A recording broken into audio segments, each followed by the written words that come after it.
ಮಾಧ್ಯಮ ಜಗತ್ತು, ಮಾಧ್ಯಮ ಕ್ಷೇತ್ರ ಮತ್ತೆ ಏನು ನಾವು ನಾಲ್ಕನೇ ಅಂಗ ಅಂತ ಹೇಳಿ ಕರಿತೇವೆ, ಈ ಬಹುಶಃ ಪತ್ರಿಕಾ ಮತ್ತು ಮಾಧ್ಯಮ ಕ್ಷೇತ್ರ ಬಹಳ ಅತ್ಯಂತ ಪ್ರಮುಖವಾಗಿರುವಂತದ್ದು ನಮ್ಗೆ.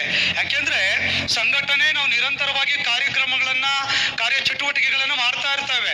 ನಮ್ಮ ಸಂಘಟನೆ ಹೇಗಿದೆ ಅಂತ ಹೇಳಿದ್ರೆ, ಸರ್ಕಾರಿ ನೌಕರರ ಸಂಘ ಅಂದ್ರೆ ಒಂದು ಕಾಲದಲ್ಲಿ ವಿಶ್ವೇಶ್ವರ ಭಟ್ರು ಮೊನ್ನೆ ಹೇಳ್ತಾ ಇದ್ರು, ನಾನು ಅವರು ಒಂದು ವೇದಿಕೆನಲ್ಲಿ ಇದ್ವಿ, ಷಡಾಕ್ಷರಿ ಕನ್ನಡ ಸಾಹಿತ್ಯ ಪರಿಷತ್ತೆ ದೊಡ್ಡ ಸಂಘಟನೆ ಅಂತ ಅನ್ಕೊಂಡಿದ್ವಿ, ಅವರಿಗಿಂತ 1 ಲಕ್ಷ ಹೆಚ್ಚಿನ ಸದಸ್ಯರನ್ನು ಹೊಂದಿರುವಂತ ದೊಡ್ಡ ಸಂಘ ಕರ್ನಾಟಕ ರಾಜ್ಯ ಸರ್ಕಾರಿ ನೌಕರ ಸಂಘ ಅಂತ ಹೇಳುವಂತ ಮಾತನ್ನ ಅವರು ಕೂಡ ಅವ್ರ ಮಾತುಗಳಲ್ಲಿ ಪ್ರಸ್ತಾಪ ಮಾಡಿದ್ರು ಕಳೆದ 1 ತಿಂಗಳು ಒಂದು ವೇದಿಕೆಯಲ್ಲಿ ಇದ್ದಾಗ.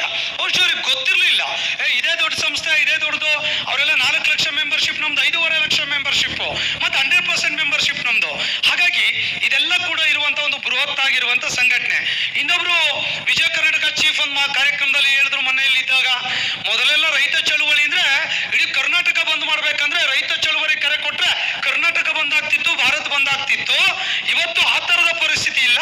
ಇವತ್ತು ಕರ್ನಾಟಕ ರಾಜ್ಯ ಸರ್ಕಾರಿ ನೌಕರ ಸಂಘ ಕರೆ ಕೊಟ್ರೆ ಕರ್ನಾಟಕ ಬಂದಾಗುತ್ತೆ ಅನ್ನುವಂತ ಮಾತನ್ನ ಅವ್ರುಗಳು ಕೂಡ ಹೇಳಿದ್ರು.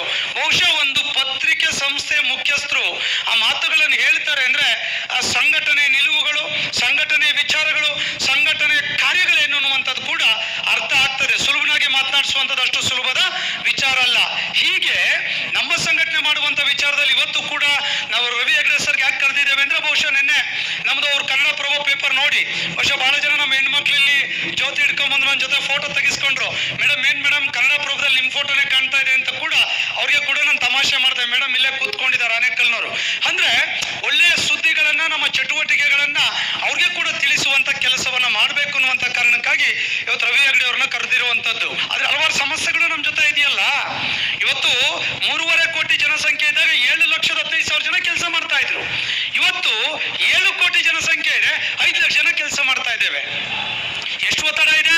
ಡಬಲ್ ಒತ್ತಡಗಳಿದೆ. ಅದ್ರ ನಡುವೆ ಕೂಡ ಇವತ್ತು ಕರ್ನಾಟಕ ರಾಜ್ಯ ಸರ್ಕಾರಿ ನೌಕರರ ಎಫಿಷಿಯನ್ಸಿ ಚೆಕ್ ಮಾಡಿದ್ರೆ ಟಾಪ್ 5 ಅಲ್ಲಿ ಇದ್ದೇವೆ. ಟ್ಯಾಕ್ಸ್ ಕಲೆಕ್ಷನ್ ಅಲ್ಲಿ ಗ್ರೋತ್ ರೇಟ್ ಅಲ್ಲಿ ಟಾಪ್ 1 ಇದ್ದೇವೆ.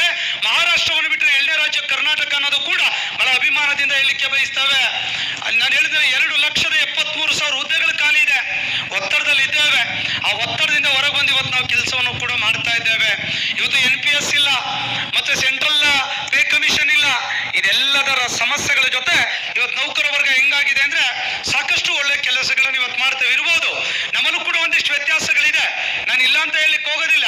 ಅದನ್ನ ಸಾರ್ವತ್ರೀಕರಣಗೊಳಿಸುವಂತದನ್ನು ಕೂಡ ನಾನು ಖಂಡನೆಯನ್ನ ವ್ಯಕ್ತಪಡಿಸ್ತೇನೆ.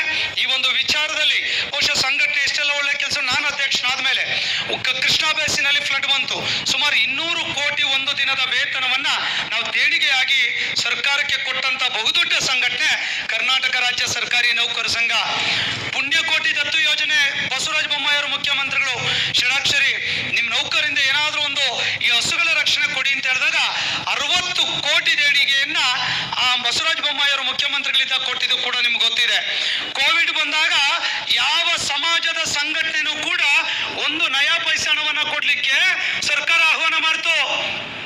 ಸ್ಥಿತಿವಂತರು, ಸಂಘಟನೆಯರು, ದೊಡ್ಡ ದೊಡ್ಡ ಕಂಪನೀಸ್ಗಳಿಗೆ ಆಫರ್ ಅನ್ನ ಅವತ್ತಿನ ಸರ್ಕಾರ ಮಾಡ್ತು. ಈ ತರ ಕೋವಿಡ್ ಬಂದಿದೆ, ದೇಶ ರಾಜ್ಯ ಸಂಕಟದಲ್ಲಿದೆ, ಆರ್ಥಿಕ ಸಹಕಾರವನ್ನ ಮಾಡಿ ಎನ್ನುವಂತ ಸಂದರ್ಭದಲ್ಲಿ ಯಾರೂ ಕೂಡ ಹೆಚ್ಚಿನ ಮೊತ್ತವನ್ನ ಕೊಡ್ಲಿಲ್ಲ. ಮೊಟ್ಟ ಮೊದಲ ಬಾರಿಗೆ ನಾವು ಘೋಷಣೆ ಮಾಡಿದ್ವಿ, ರಾಜ್ಯ ಸರ್ಕಾರಿ ನೌಕರ ಸಂಘ 200 ಕೋಟಿ ದೇಣಿಗೆಯನ್ನು ನಾವು ಕೊಡ್ತೇವೆ ಅನ್ನುವಂತ ಕೋವಿಡ್ ಕೇರ್ ಫಂಡ್ಗೆ ಹೇಳಿದಾಗ ಅಷ್ಟು ಹಣವನ್ನು ಕೂಡ ಕೋವಿಡ್ ಕೇರ್ ಫಂಡ್ಗೆ ಕೊಟ್ಟಂತ ಸಂಘಟನೆ ರಾಜ್ಯ ಸರ್ಕಾರಿ ನೌಕರ ಸಂಘ. ಯಾರಿಗೆ ಗೊತ್ತಿದೆ ಈ ಮಾಹಿತಿ?